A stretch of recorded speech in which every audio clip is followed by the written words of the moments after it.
Hello, everyone, and welcome back to Chapter 1 Read Aloud. Today, I am going to be highlighting another book that it is in our virtual book fair going on right now, May 11th to May 24th. Don't forget, you can click on the link below and start shopping. Remember, 25% of all the proceeds from our virtual book fair come to the library for great new books and resources for you. Today, I'm going to be reading a book called Josh Baxter Levels Up. Here's a little bit about the book. Video game lover Josh Baxter knows that seventh grade at a new school may be his hardest challenge yet, but he's not afraid to level up and win. Josh Baxter is sick and tired of hitting the reset button. It's not easy being the new kid for the third time in 2 years. One mistake, and now the middle school football star is out to get him. And Josh's sister keeps offering him lame advice about how to make friends, as if he needs her help finding allies.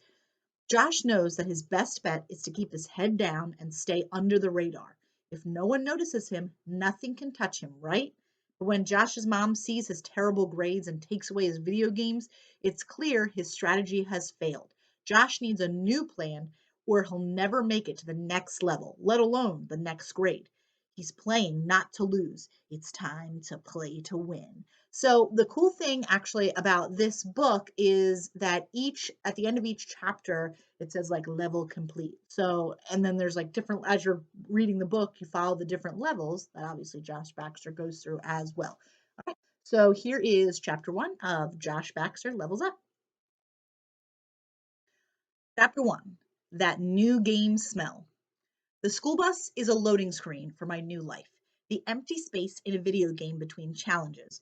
I sit by the window, wondering what's on the next level and watching the other kids get on the bus. My new classmates are wearing the kinds of clothes I thought only people on TV wore, back before we moved to a big city suburb. Mom said I couldn't bring my handheld on the first day of school because I should make friends and not be glued to that thing the whole day. So I spend the ride imagining myself running along beside the bus, backflipping over the road signs and vaulting over mailboxes. The landscape I'm the landscape I'm marioing my way through is home, at least for now. New town, new house, new school, and no player's guide to give me the tips and tricks I need to make it through the year. This is one game I have to figure out how to beat on my own. Mom says she was lucky that a job offer came in as the company went under. It doesn't feel so lucky to me having to move again during what should have been the first week of school. So, for the third time in 2 years, I'm the new kid. This time, my sister Lindsay and I are showing up after everyone has already settled in. The bus pulls into the school parking lot, and I see the next challenge that Mom's forced on me. Howard Taft Middle School, 3 times the size of any of my old schools. Gym, classroom, science labs, auditorium, library, and 300 kids in my grade. I stand up with the other kids and shuffle forward as my heart starts banging like the drum track for a boss battle. The loading screen is over. It's game on. Yesterday afternoon, I came to school, met with the guidance counselor, and got my class schedule, a map, and a flyer about school spirit. As starting inventories go, it's pretty pathetic. Couldn't I at least get a rusty sword or a mysterious ancient artifact? Before I know it, I'm staring into the depths of my locker, Vault 151, Base of Operations. Today, my vault holds only the books, pencils, and binders that I brought with me. But with the right gear, an adventurer can accomplish anything. I close the door. I'll just have to find grappling hooks, spell scrolls, and health potions along the way. Or maybe an enchanted hammer. I'm not picky. I take 3 steps down the hallway before I realize I've forgotten one key thing: vault security. A total noob mistake. I go back and pull out my shiny new lock. As it clicks shut, someone taps me on my shoulder. I turn around. The girl is a punk princess with streaks of blue in her hair and a black outfit with more flaps and rivets than I can count. Back in my old school, the only thing that distinguished groups of kids was whether your shirt was of a band, a sports team, or a video game. Between this girl and the kids on the bus, I can't be more out of my element with my messy brown hair that hasn't been cut since ancient times, and thick rimmed glasses, and my favorite t shirt, Link from Legend of Zelda, holding his bow and leading Robin Hood's merry men out of Sherwood Forest. Even the shirt, as much as I love it, is starting to get too small. Hi, I'm Maya, she says. Hi, I'm Josh, I answer. A couple of her friends are watching us from down the hall. She points at my lock. I think you just put your lock on my locker. No, this is mine. It's 151. She raises an eyebrow and points the number above the locker that I bolted shut. 153. I feel like even more of a noob than before. In my rush to secure the vault, I've snapped my lock on the wrong door. I grab the lock with my left hand and stare at it.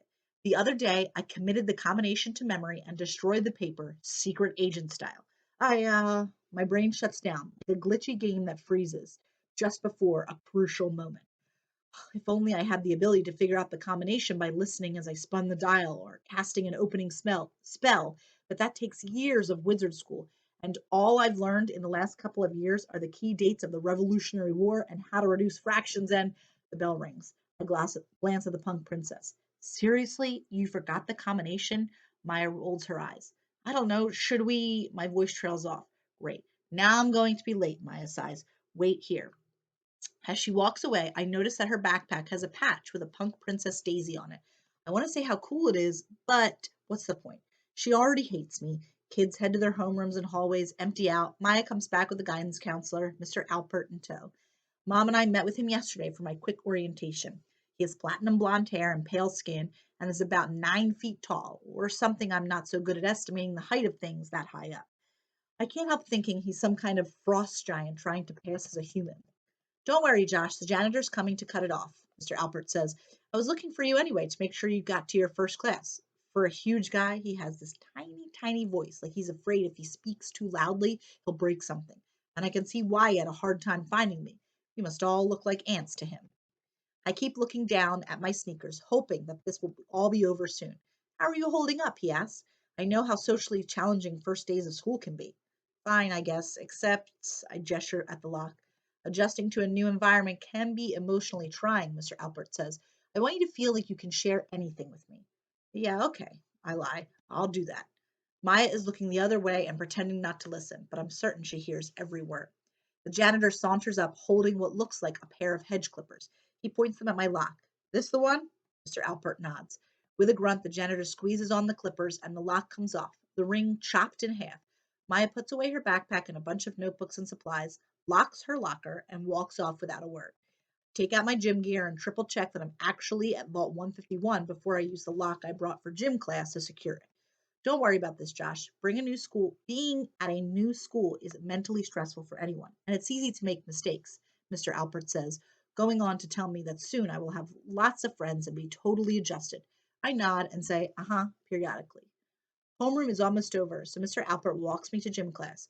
When we get to the door of the gym, the frost giant finally goes off to find someone else to embarrass.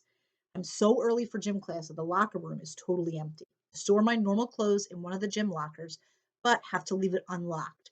I bring one of my notebooks with me into the gym, sit on the bleachers, and draw a sketch of Luigi dunking a basketball. I look up only when I hear people arriving. My spider sense is tingling. Something strange is going on. Girls are walking out of the boys' locker room. On the left, a boy is coming out of the girls' locker room. On the right, I stand up and walk over. There are small plaques next to each door, and I realize what a royal goof I've made.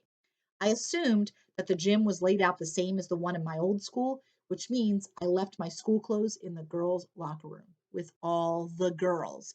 I want to give up on my clothes and leave them there forever, but then I'll be stuck in sweaty gym clothes for the rest of the day. Sometimes when faced with an impossible problem, I try to think of what my heroes would do in my situation.